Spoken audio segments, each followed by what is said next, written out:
নমস্কার বন্ধুরা, শুভ সকাল। ভগবান আমাদের সঙ্গেই থাকেন, আমাদের মধ্যেই থাকেন। আমরা যেমনভাবে ডাকবো সেরকমভাবে ঠিক তার দেখা পাবো।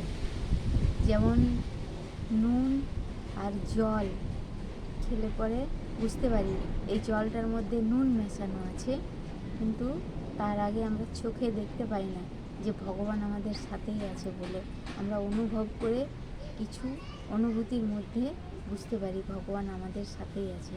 আবার ওই নুন আর জল যদি কড়াতে একসঙ্গে জলটাকে ফুটিয়ে ফুটিয়ে জলটাকে যখন শুকনো হয়ে যায় জলটা, দেখা যায় নুন কড়াইয়ের মধ্যে আছে, তখন বুঝতে পারি যে জলের মধ্যে নুন ছিল, তার আগে বুঝতে পারি না। তো ঠিক তাই ভগবানকে অটুট বিশ্বাস দিয়ে যদি ডেকে থাকি, আমরা ভগবানের সঙ্গে যখন একদম মিলিত হয়ে মিশে যাই, তখন অনুভূতির মধ্যে বুঝতে পারি ভগবান আমাদের পাশেই আছেন, ভক্তের কাছেই আছেন।